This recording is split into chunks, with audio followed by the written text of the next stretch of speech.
Good evening, everyone. It's a pleasure again to be together for the hot topic from the European Knee Society. This is going to be sort of a warm-up before the World Arthroplasty Congress next month. We're going to tackle today a topic we believe really interesting about activity, and especially, sports activity that we can or we should advise our patient to perform. We have Professor Andrew Price, who's going to be our expert. We're going to have two challengers, Professor Emmanuel Tiampon and Dr. Stefano Campi, who's going to challenge Andrew with burning questions. And Stefano Rossi and myself will help to moderate. Don't forget to use the chat for any questions you would like to ask. And we're going to start now with Andrew. Please give us, everything we should know about this topic. Thank you very much, Seb. Welcome to everybody. I hope you can see my slides. Yep. And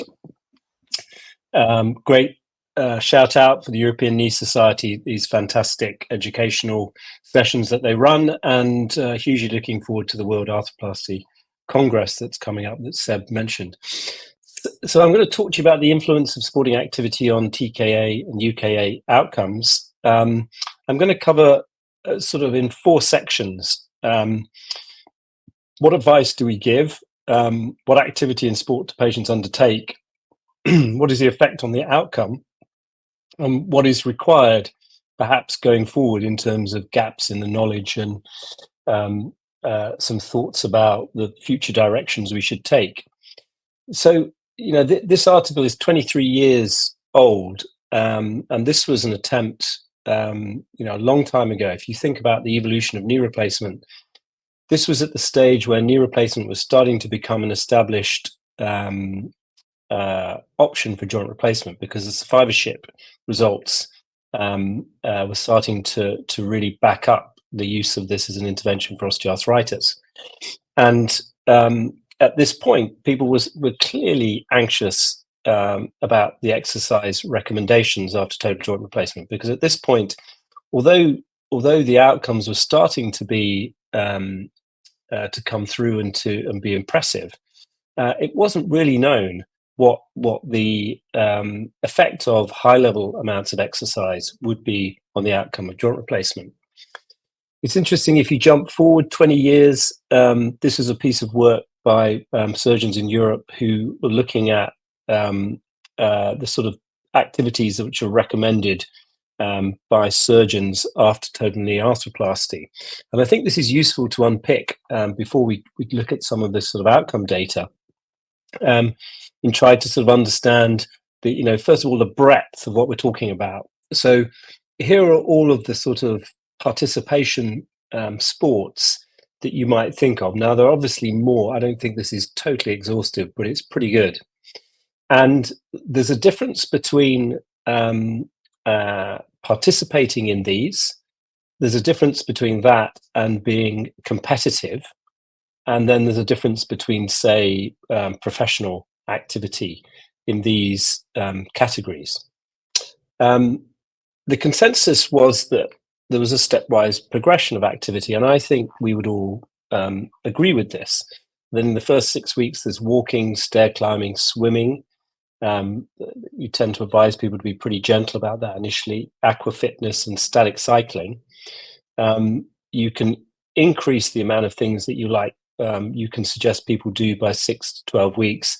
And after 12 weeks, people talk about, tennis, golf, fitness or weightlifting, aerobics, hiking, Nordic walking, sailing. These are the sort of activities that you could suggest to people that you might see in terms of the higher end level of activity.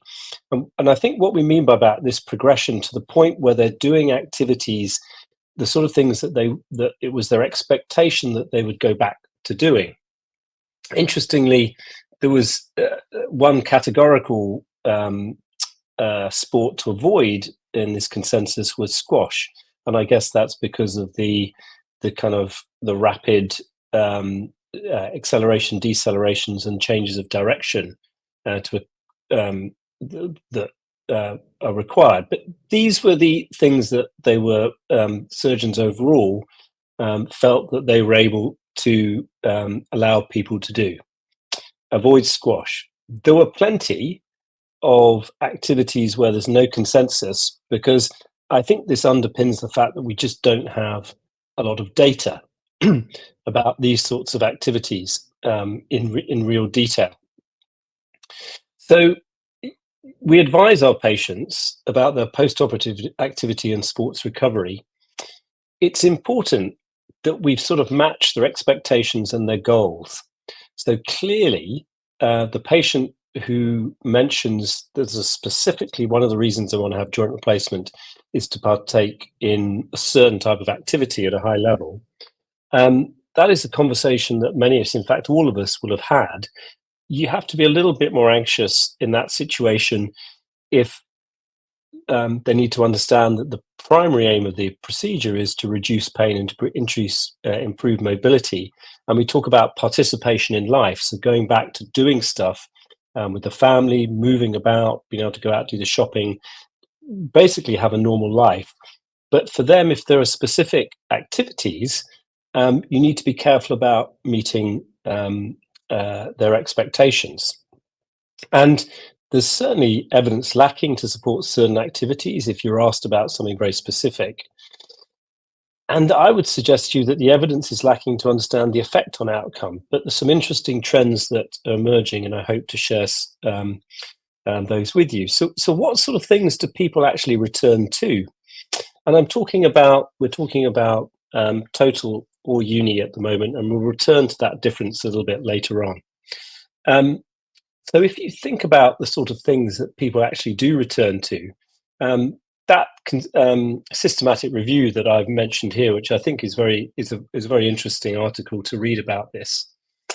There are some statements and some facts I think that we can establish. The level of physical activity significantly increases following primary total knee replacement, and the highest level of gain is seen in the younger patient, so under 55, and that probably fits with everything that you'd think about in your own experience if you've done a lot of arthroplasty.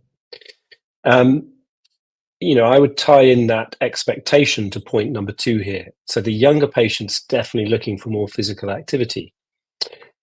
Sports participation does, in fact, show a decrease, and that intermediate and high impact sports were abandoned to a large degree.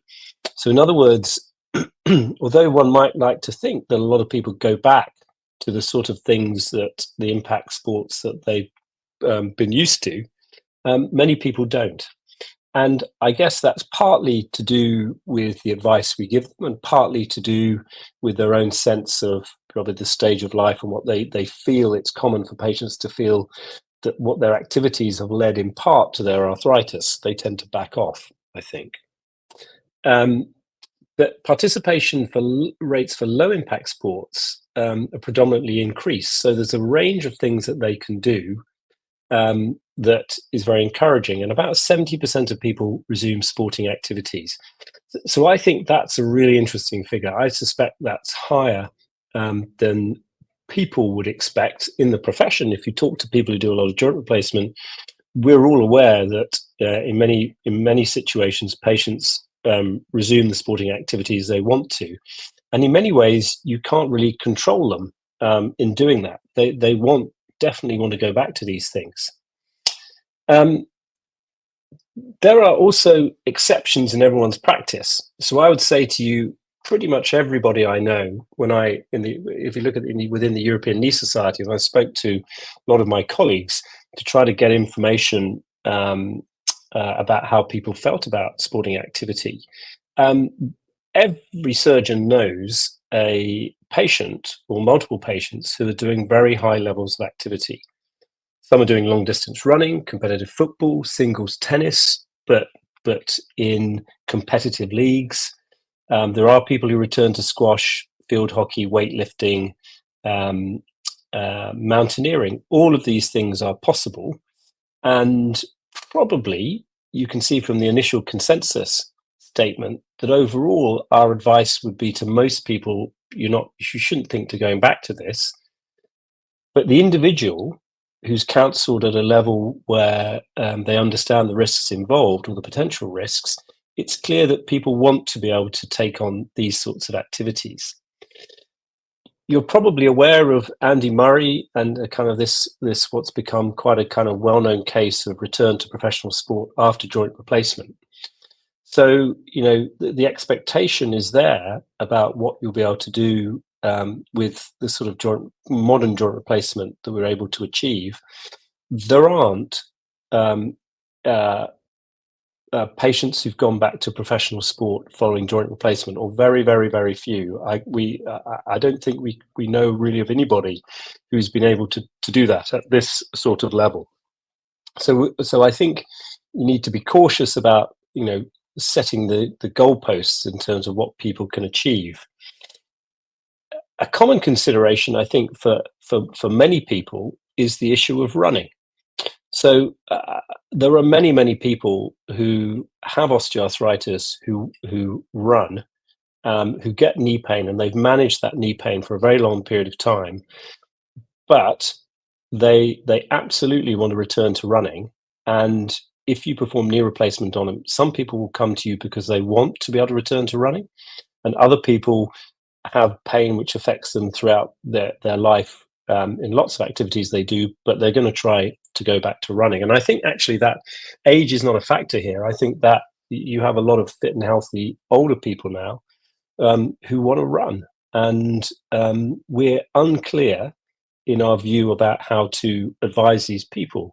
But I think on a personal level, if people want to take that on, then I think as long as they understand that there are risks involved in that, there may be a higher revision rate associated with this, then it's something that maybe we should explore with the individual patient. So clearly, if you're having that conversation with the patient, the bit that you need to get to is, how does the activity level affect the outcome? And there is a real concern about a reduction in implant survival with activity. And this was a paper I was involved in where we looked at the effect of patient age on the risk of revision. And there are lots of different factors that tie into this, but younger people who tend to have higher expectations and tend to have higher activity levels, we see this significant increase in implant survival. And this is one of those bits of thinking where people connect activity with decreased implant survival, and so there's an anxiety about trying to encourage people to do this. But I'll share with you some other information which starts to challenge this, and this is much more contemporary evidence, I think, about activity after total and unicompartmental knee replacement. This is a paper from Streck from 2022, where they showed that there was no difference in survival between low and high activity patients.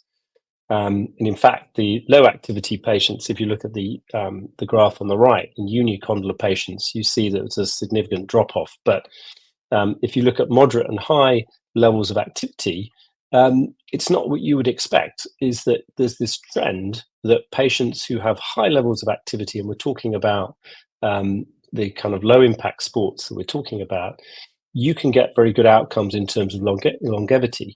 So I think it's not clear whether increased activity and the sort of sports you take on, it's not clear that you get a decrease in implant survival. And I would suggest that actually there's not really very clear evidence of that relationship.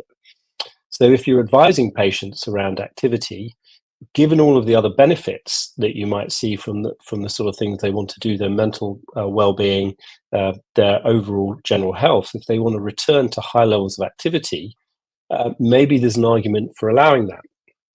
Here's another paper, 2023, which was looking at the activity of patients and the midterm follow-up.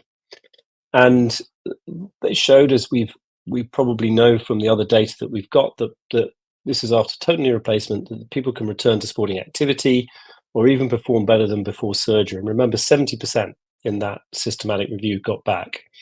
And the maximum improvement was noted in the first post-operative year. That would seem very sensible to most of us. And the male and younger groups performed better than the female and older groups. And I think that plays to this relationship between age and activity. But interestingly, there was no negative impact on the survivorship of the knee prosthesis. There was no relationship between sports activity and physical activity and a negative outcome. So this challenges the view that once you've had the knee replacement, you need to look after it. So don't try to use it at the higher levels of activity. I think that concept, which perhaps when I started, is a long time ago, over 20 years ago, I started doing joint replacement. That was part of the mantra, was you needed to look after these things and don't expect to have high levels of activity. And I think that can be really challenged. I'm going to just mention the debate. I've talked about joint replacement so far. Let's talk about the issue between partial knee replacement and total knee replacement. Well, there are many studies that have shown after partial knee replacement of whatever type, you'll find an increased level of activity, people recover faster, and many feel that they participate in life in a better way. We know that with unicompartmental replacement, you preserve the ACL, and you look at a lot of the work that's been done in the detailed understanding of their rehabilitation. They have a more normal feeling knee, and they're probably in a better place to be able to return to some of these higher levels of activity. And I'll show you just some data, from Oxford, which, again, I think this would be the same throughout the partial knee replacement world, whatever implant you were using. But it's just, this is a study from Oxford which kind of highlights this, is that if you look at the graphs to the right of the screen, and you show Tegner levels on the bottom, and the higher the Tegner level, the higher the level of physical activity that patients are undertaking. And basically, as your activity group increased, clearly your functional outcome improved, and that's kind of makes sense to me. So the people with the highest level of Oxford knee scores, or patient-reported outcome, were the people who had the highest level of Tegner scores. That probably, I think, is pretty straightforward to understand that. But the 12-year survival was not adversely affected by that level of activity at all. And in partial knee replacement, people are able to achieve a very normal feeling knee and return to perhaps slightly some of those slightly more challenging higher level sporting activities. So in partial knee replacement, again, the evidence, I think, is still not totally convincing of this, but there's some evidence that high levels of activity don't necessarily lead to mechanical failure of the joint and a poor outcome in terms of survival. So activity doesn't seem to compromise the outcome. It's not a contraindication and can be recommended. And in many ways, the view is that often patients ignore surgeons' advice. I think maybe you can give people a framework around which to work in, and then they can understand their own, what their own expectations are and how they want to match that. So I think it's clear that patient expectation is increasing in this arena.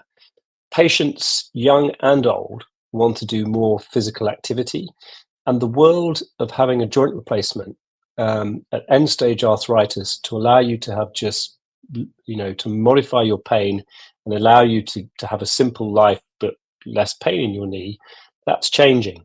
If you look at the added health benefits now for patients in their 60s who retire, many people are fit and healthy and want to be very active in terms of their kind of retirement and their future activities. And patients' expectation is they want to explore doing high levels of outcome. The focus continues to be on improving outcome, but specifically in that patient-related outcome. But we need to challenge the dogma, I think, of the relationship to implant survival and activity. And there are significant amounts of data now which suggest that high levels of activity don't produce a negative impact on survivorship in the way that perhaps we thought it would, and that perhaps the increased level of failure rate you see in younger people is not just down to the fact that they perhaps are more active. And you know, we will be very happy to debate this issue around total and partial knee replacement. I think because of your retaining normal surfaces, you're retaining the ACL, your potential to be able to achieve the higher level of activity after joint replacement is probably higher after partial knee replacement. So I'm going to pause there. Thank you for listening to that, and I'm really happy to take questions and get stuck into the debate. Thank you very much, Andrew. That was a great presentation. So I will leave the stage to the two challengers and see the question they want to have answer from you. So please, Stefano or Emmanuel, who want to start? Thank you very much, Prof. It was a fantastic presentation. My first question is about, so what is our concern when we allow people to go back to sports? Is it wear? Is it implant loosening? Because apparently, Yeah, I mean, if you look at recent studies, it seems like wear is a bit disappearing as a main cause of failure, and we don't see many patients failing for wear nowadays. Yeah, I think that there has always been this issue around the mechanical aspects of joint replacement and longevity, so survival. So in other words, if you take wear, if you take implant interfaces, loosening, all of the classic failure modes that you might see in the second decade, or in contemporary arthroplasty, those are the things that I think most people are worried about, and the evidence, as you allude to, is suggesting that some of these may not be we might not be seeing this. I still think polyethylene wear is an issue in terms of longevity now. So we're seeing, say, in Oxford, if you look at total knee replacements into their third decade, you'll still see some polyethylene wear, but it isn't the big problem it used to be. And I don't think that would, if I might mention that to patients, but it wouldn't tell me, I wouldn't advise them to stop activity because of that. I think there's a historical anxiety about the mechanical function of a prosthetic replacement, which the evidence doesn't really support as we go forward. Andy, do you think it's different if we use uncemented implants or cemented implants for this issue, what you just discussed? Yeah, I think that's a really good point. I think all the historical evidence around joint replacement, typically has been with cemented. Cementless, I think, there are lots of attractive aspects to cementless fixation. I think that if I can see no reason why cementless fixation would necessarily fare worse than total knee replacement. If you have in normal activities, you see no difference, you could move up to the higher level end of function. I don't think it would. There should be any adverse consequence. And in many ways, there may be advantages with modern cementless fixation, allowing better function. I always, a lot of this it's important to understand that the really good data in the longer term to look at some of these outcomes relating to high levels of function, it's just starting to emerge. So I guess, Manu, I would say I don't know the answer to that because there isn't the data in many ways to support it. But my inclination is that cementless fixation will allow people to have a higher level of function. Excuse me. Do you think, Andy, that if we have a population that we want to get active in sports, that we need to reconsider the alignment we give them? Do we have to move away from kinematic alignment if you have people who want to be active, or we have no data? But I just want to know, Yeah, because we will have to do evidence-based here. We will not have evidence. Yeah, no. There is the evidence around the sort of we're all aware of the sort of what's in the air at the moment about the change of alignment philosophy, and I guess I'll answer that in two ways. So the first thing is, in the short term, do these alignment strategies allow you better levels of function? In simple terms, that you have better patient reported outcomes, a better forgotten joint score, and we're still trying to unpick that. And then in the longer term, particularly with higher sporting activities, it could go either way. That with a knee replacement, that say if you had an alignment technique which did show an advantage in your functional outcome, but some of the choices you make mean that in the longer term there's less mechanical, or there's more mechanical inherent risk in the way you put it in, then maybe you might want to manage the way the way we're speaking to people about outcome. But again, I'd go back to say that I think we really need to get hold of this data, because it isn't clear to me that that if you have alignment strategies which give you better functional outcome, that they would necessarily give you worse longer term survival outcome. And the debate around kinematic alignment as one option, or functional alignment, moving away from mechanical alignment, the real issue is we don't have the really good data, as you know. So my view is you have to be cautious about these things, particularly if you're advising patients after any form of joint replacement at the higher end level, and understand their personal expectation. But I'm yet to see any data which is showing a catastrophic effect of high levels of high levels of activity on the outcome of joint replacement. I have one more question about technique, or about choice of implant, before Stefano can go back. But if you have a patient who wants to be active in sports, how do you select your implant? Do you select like more a CR implant, or do you still go for a PS, despite that he will challenge the post? And do you think there is something like medial pivot or medial constraint, which gives a little bit more of ACL substitution? Do you think about that when you have this type of patients, or do you always do the same implant, same patient, whatever? No, I think it's a really good question, and I think we're all probably aware that there are some choices you could make which might lead to advantage, but might also lead to disadvantage. So there's no doubt, I think there's this interesting evolution of a kind of medially stabilized kind of implant with higher constraint medially, so you get more axial rotation, and you can see the advantages where that might play in. But is that going to lead to a more challenging mechanical environment for the knee replacement? Does that mean you have more poly wear?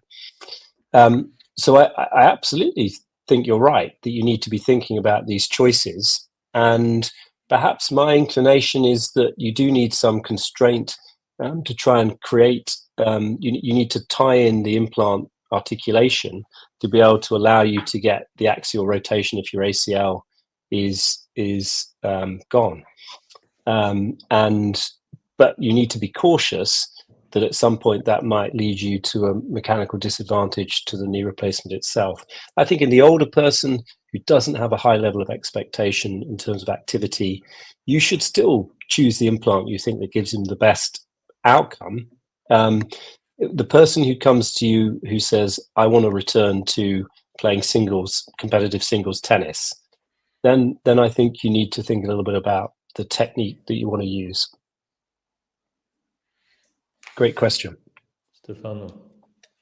Yeah, well, my next question is whether, when we deal with this kind of patient, very active patients with very high expectations, I wonder whether the real issue is actually making sure that they are actually able to do what they want to do with the implant, or whether they were going to jeopardize the implant with their level of activity. So I think it's on two Two different, isn't it?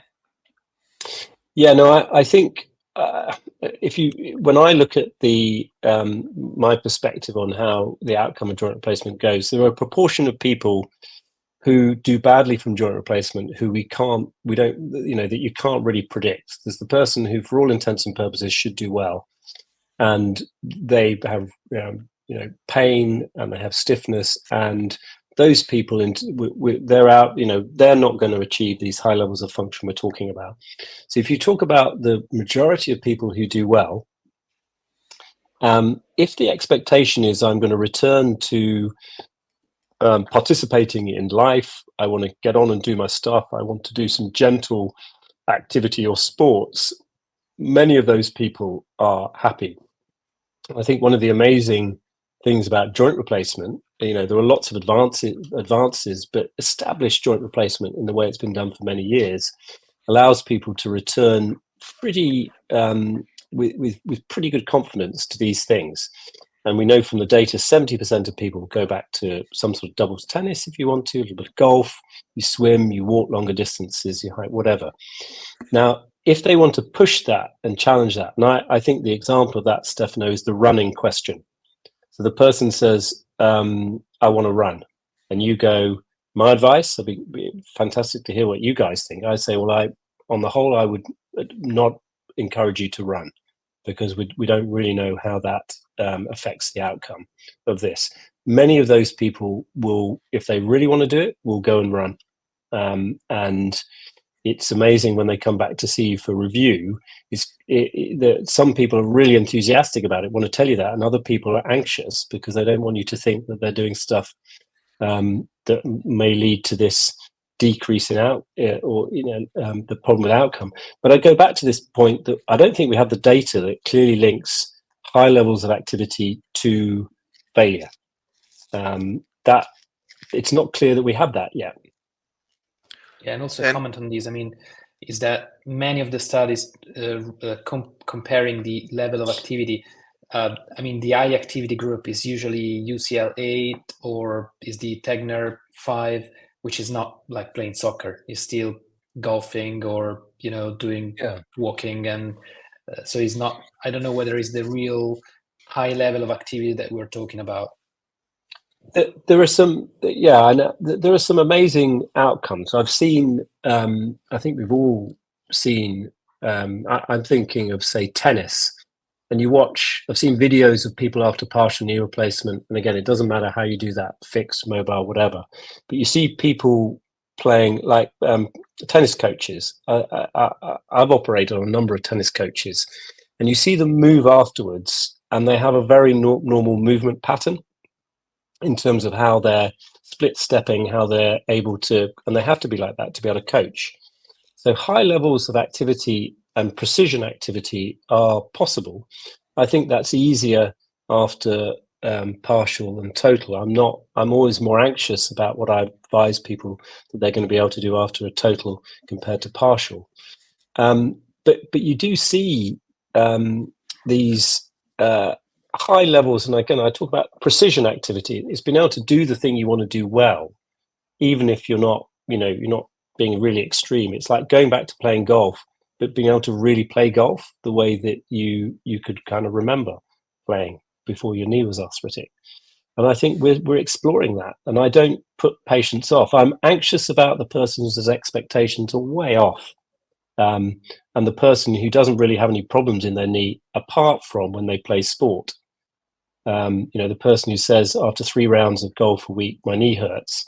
And my first advice would be, say, play 2 rounds of golf. Don't have a knee replacement.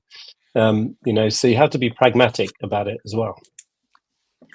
Andrew, what I do about running with it's a very small amount of patients asking for running after a knee replacement. But what I try to do is to limit them on giving them numbers. Like I tell them, do not run more than 10 kilometers, do not go running more than 1 hour.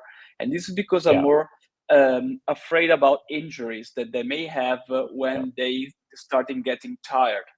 So this is a kind of limit that they give them in order to prevent sprains or this kind Yeah. of, or also falling and stuff like that. So I don't know if you agree with that, but I try to limit them a little bit on this. Yeah, I would agree, and that's managing that particular, as you said, I wouldn't give, we want the audience to think that, we're always seeing patients who are like this. This is a small group of patients, but I agree, you've got to manage their, give them a framework around which they can work in terms of trying to explore and go back to some of these things. I think I'm always trying to persuade the runners to take up cycling, but runners, unless you've moved into triathlon, they don't want to do it. They want to run. And you think, because the cyclists, I have seen amazing things with people with joint replacement with cycling, people who can do, stuff which you wouldn't believe they've been able to do. And that's partly to do with the mechanism. It's not, you're not impact loading. It's pretty good for you, cycling. So they, particularly after partial knee replacement, they're amazing. But I agree with you that I think running makes me anxious, because it's that bit about that they've achieved so much. They can achieve, look at the function they've got, the pain relief, everything. And yet they don't really understand the catastrophe if that goes wrong, and they have to have it revised. So I'm always trying to modify those people a little bit, just as you've described. Yeah, I do a triathlon myself, and I can say that this is a good advice to, try to differentiate a little bit the sport activity, and try to do unloading sport activity like cyclism or swimming instead of doing only running. Sebastian. Andrew, yeah, I have a question. You will see a different perspective. It's going to be about responsibility of the surgeon related to our patients. I have an example in my mind. A guy, he was a professional ski, athlete, won the gold medal. He had a terrible, issue with his knee, end up with a total knee, and he was doing really well. He was doing so well. He was one of the best in the country, and there was the new Olympics, and he wanted to go back to, professional sports, and he needed to have a license. No one agreed. No surgeon, in the country agreed to give him his license, because no one wanted to take the responsibility. So the poor guy couldn't compete for the Olympics, even if he was doing so well. And that was because of the responsibility. What do you think of our responsibility if we tell to our patients, okay, you can go back skiing, and he get a periprosthetic fracture? He ended up, with a revision, infection, whatever. And in your notes, it's written, yeah, okay, green light, go back to sports, go back to ski. What do you think? This is difficult. Yeah, it's really difficult. And I guess maybe there would be some important things about the way we manage our patients. So I think it's really key to understand that as a surgeon, there's that bit about the shared decision-making and expectation when you've done the replacement. And then there is your responsibility to the patient afterwards in trying to guide them through this. So I think we do have a responsibility to try and help people make sensible decisions about things which are related to, which potentially related to the outcome in the longer term. And it's important that you have that discussion. It's very difficult to have that preoperatively, that level of detailed discussion about, exactly how much you're going to do in the outcome. But post-operatively, there would be plainly situations where I would feel very uncomfortable. If someone, say, wanted to go back to a contact sport after joint replacement, I would really not recommend they did that. So I'd be pretty black and white about that. If you want to go back to a non-contact sport at high level, and there's the Andy Murray question. So you look at Andy Murray and you go, well, that's great. Let's hope he doesn't get, high iron levels and have a problem because it will look different. His choice will look different if he has a problem with it. So I think we do have a responsibility.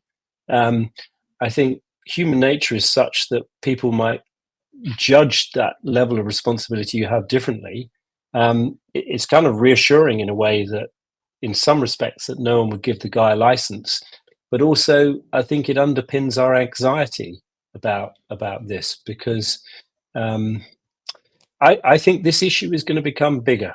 I think we all need to think about in 10 years' time, what are we going to want to be doing if you had a knee replacement, and the sort of activities you want to do. And if someone really wants to go, an extra mile to would we really advise them that it's impossible to do that?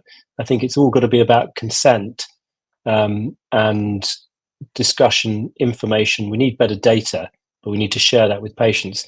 The thing that I think upsets us all is when you go onto a website around knee replacement and you see someone running or playing, looking really athletic.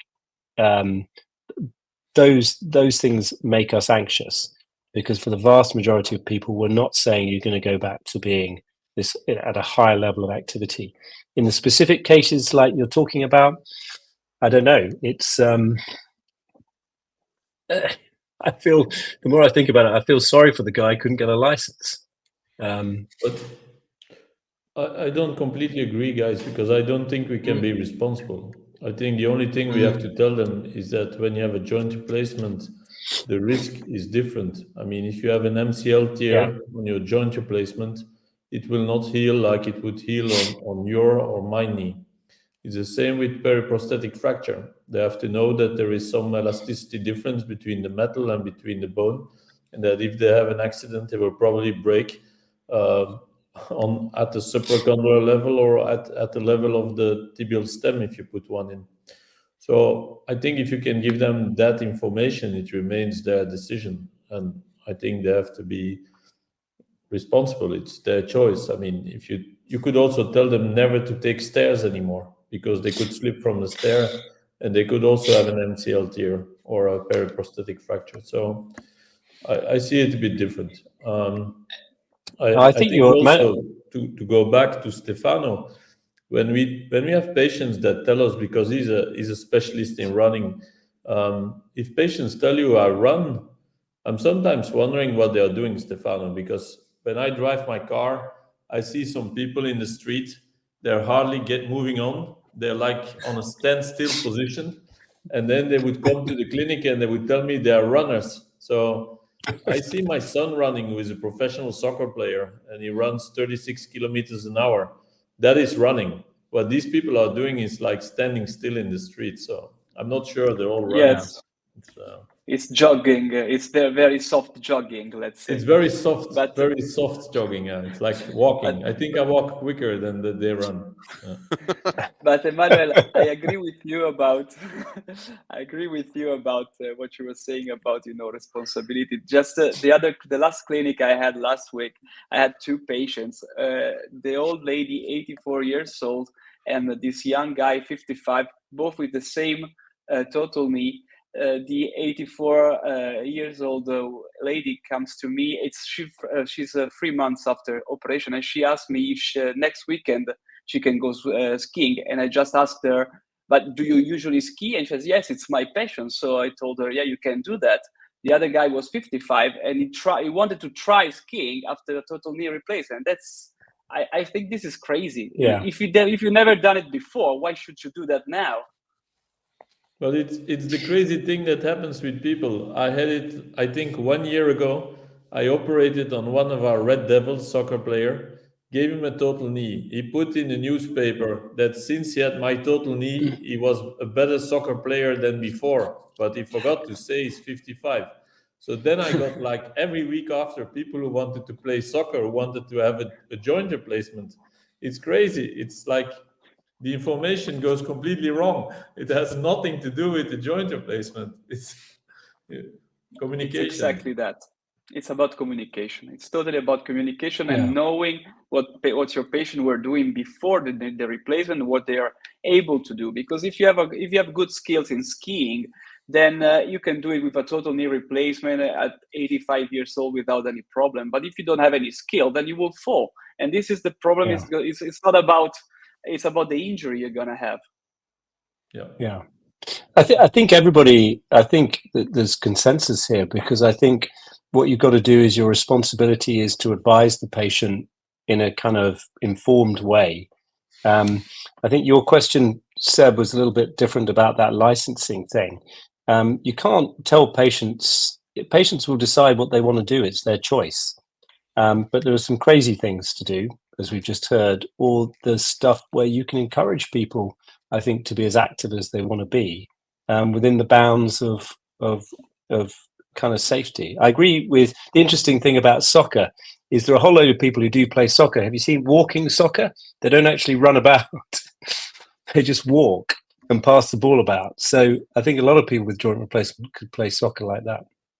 The ball is I running. think at the same time, we have to consider that we have actually no evidence supporting the fact that they will fail earlier if they don't practice sports. So even, I mean, Yeah. from one side, we have the responsibility in saying, well, it's dangerous to do it. From the other side, we are telling people not to do stuff, but without a strong scientific base, actually. It's just our worries and our concern, but it's not really evidence-based, isn't it? Yeah. Yeah, I definitely think that there's a phase of joint replacement we're entering now where you can encourage people to be much more active than we thought previously the case. And when we're talking about these high-end level people who want to go a little bit further, that's more challenging. But the sort of sports that we're talking about, if you want to go back to participation in these sports, the joint replacement is going to allow you to do that, I think. And if you have a patient who tells you specifically after a knee replacement, let's say 3 months, everything is great, or uni, whatever, he tells you, I want to go back to sports, and he tells you like the sports, you'd say, shit, it's a little bit more than what I would advise them. So I'm not talking about walking and playing golf. Do you get them into a special rehab program, or do you just tell them go like that, or do you do some exercise? So my practice is I'm pretty detailed with them beforehand about the expectations of the activities they want to go back to, and I do ask them about sporting activities. So most of the time, and I think it's useful in practice to be able to have that, so you're aware of what people want to do. The rehab program for most people in the first 6 to 8 weeks is similar. But what's interesting is that if you know what they want to aim for, you can then start to frame their recovery based on trying to get back to that activity. So I think a classic one for that is golf. So the golfer who wants to get back to playing really wants it. It's all they want to know is, when can I get back? When's it safe to do this? And you can help them with a phased return. I don't have a specific rehab program aimed at the person who's ending to be higher level.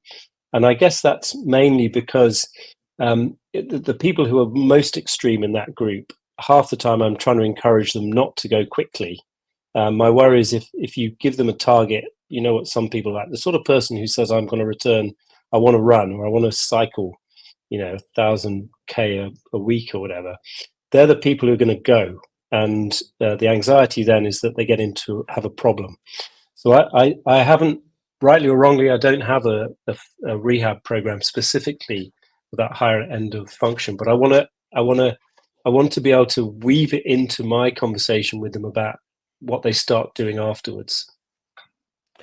Okay, and then a more technical question. Maybe Stefano, who is a real athlete, can also help. I don't know if you have the answer, Andy, but do you give them any essential amino acids? Do you use protein? Do you give them extra vitamin D, or do they have to take whatever glutamine or L-arginine, or do you use this type of stuff when you know that they are really into sports, or just let them do like anyone? Yeah, so I don't. What you tend to find is the people who are really into that are already very conscious of what they're taking on board, and what they've already tried a whole load of stuff to try and help them. And perhaps one of the things that, and cyclists are really interesting people about this, is that they've tried all sorts of things to try and keep them going.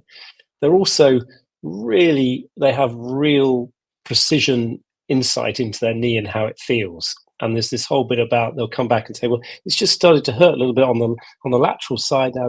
What's that to do with? Is that should I change my saddle height and whatever? And you've got to keep them going and advise them and try to keep them calm. But I don't have I don't have a program around what else you do around sort of other tablets, supplements, anything like that you're taking.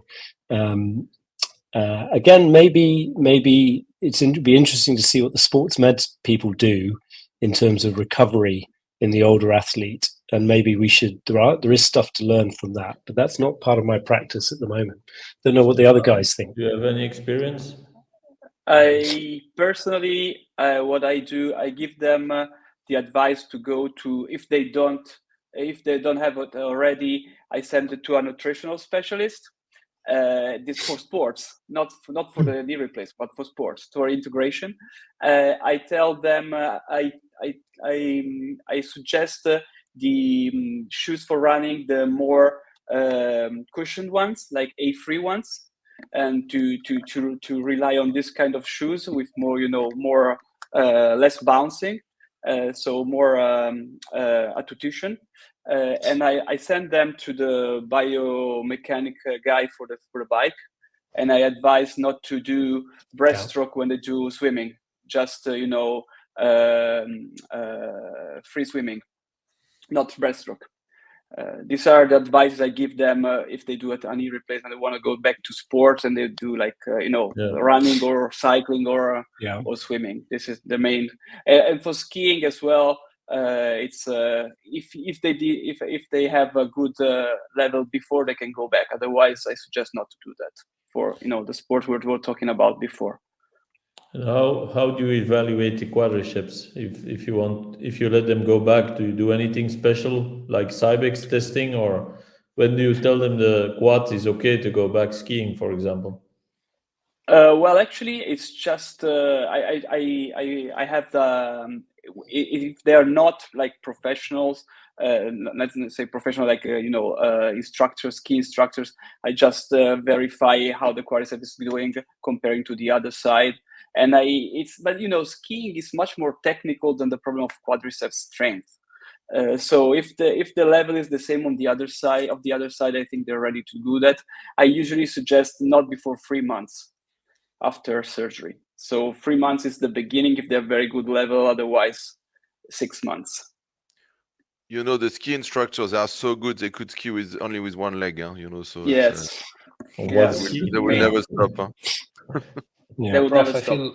But it's the same. It's the same with tennis instructors, for example. Yeah. They basically can play standing, so they can go back to teaching very early. Different from it's different from playing matches, but if they have to go back practicing and teaching, they can go very quickly. Prof, I feel like I must ask a question on unis. So which is a bit based on a personal experience. So I mean, he was waiting for the question. Yeah, since the beginning. So I mean, we all know that the unis tend to have a higher return to sport, and also I feel much more confident if I can offer a uni to a patient that wants to go back to sports. But at the same time, I wonder whether is it actually safer or not for a patient who has a uni compared to a total to go back to sports? And my experience is that I have a very young patient, he's in his 40s, former football player, almost neutral alignment, medial osteoarthritis because of a previous meniscectomy. He had a cementless uni, did very well, and I told him to stop, but he went back to running, he went back to playing soccer, and he went back to playing with the kids, but like doing tackles and all that kind of stuff. And every once in a while he comes back complaining about general knee pain, and he recently had an MRI scan showing that he's actually, I think, not really damaging the implant but damaging the lateral side. So that's why this question: is it safer these patients, is it safer to have the whole knee replaced, or is it safer to have a uni? Yeah, I mean, that's a really good question. I think that in that individual patient, my own personal experience would be that I'd be more anxious doing a total knee replacement in that guy than a uni, because the unhappiness that he'll find if you restrict his level of activity, you don't give him the potential to be as good as he can be. With unis, that whole bit about lateral progression or failure of the other compartments is still a remarkably small number of people get progression of arthritis in the other compartments that really restrict them. And it's unknown whether or not that's to do with the sort of levels of activity. So remember, if you look at the progression of arthritis in the normal joint, that isn't related to, if you look at activity and cycles of movement and repetitive movement, it's not linked to that. There's no evidence that that's the case. So depending on how a partial knee replacement is functioning, if it's a well-functioning uni, whichever style you've put in, I think my advice would be that you're still going to achieve a higher level of, you've got a better chance of being the best you can possibly be. And if you want to achieve those higher levels of function, you know, a uni is probably a better choice. I would be anxious about the young guy, the guy who's an ex-professional footballer who wants to be going back to being this this level of activity. I would be just as anxious about doing a total or a uni in him. So I think there are always examples like that which are challenging. I think for most people, a partial knee replacement offers you more opportunity to achieve that higher level of function that you're looking for. And I don't think we have at the moment the data to suggest that you get a higher failure rate because of that. What we have seen also, Stefano, is that if you have uni, you have less soft tissue impingement. And in total knee, there are several areas where you can have soft tissue impingement. So what we saw was people who play soccer, they probably open up a little bit the joint, then they impinge the soft tissues, and then they were bleeding, even without that they were taking anticoagulants or aspirin, and they came in with a bleeding knee. So we had to take the hemarthrosis out. And I think it's something you see less with the uni, because it's overhang in the uni doesn't almost exist if you know your job. I mean, on the femoral side doesn't exist, and on the tibial side, we probably don't have to make that mistake. But in total knee, since you don't have any ACL anymore, the joint is opening up, and then we saw some bleeding joints in people who were doing a high intensity sport. So I think it's better that they wear out their own joint than that they wear out the implant. So we Last can question. say I that, agree with that. I have a we can last say that question. if we are in between, yes, of course, Stefano, go. It's related to, I mean, the osteotomy guys would suggest, in these patients, would suggest to do an osteotomy. What's your take on that? So the issue for me around the osteotomy picture, and I don't do as many osteotomies as I used to. I find the indication is smaller because I'm more secure with joint replacement, and say even with the younger patient, is that the argument was always that you couldn't achieve high levels of function with the joint replacement that the person with the osteotomy was looking for. But I think that's not the case. I think you can. I think the argument was that this was joint preserving, the osteotomy. And now there's the anxiety of, if you do end up needing a joint replacement because your osteotomy fails, what now in terms of how that's affected your outcome? So in my practice and talking to a lot of other knee surgeons, you know, around the world who do this sort of thing, that bit about trying to hit the sweet spot. So if you can do a uni, you do a uni at the right time, but you don't want to have adversely affected its outcome. So the HTO argument, I think it has to be an argument which also is not just about this operation, but the subsequent operation. And interestingly, I think probably if it was my own knee, I would rather, you know, if I'm, you know, I'm not talking about a 35-year-old perhaps, but if I'm 50, I'm going to go for a joint replacement and a uni rather than an osteotomy. Okay, great. I think time's up for us. I have to thank the faculty. There was a great discussion. And next appointment is going to be May 13th. We're going to talk about biomarkers and PJI diagnosis. And I would like to invite all the audience to the World Arthropathy Conference, which is going to be in April in Madrid. It's going to be an extreme good faculty coming from the US and from Europe and from all over the world. So I think it's going to be a great appointment to see all of you and to meet all together there for a great discussion. Thank you very much. Have a good evening and see you soon. Bye. Thanks very much, guys. That was great. Much. Thank you. Bye. Bye-bye.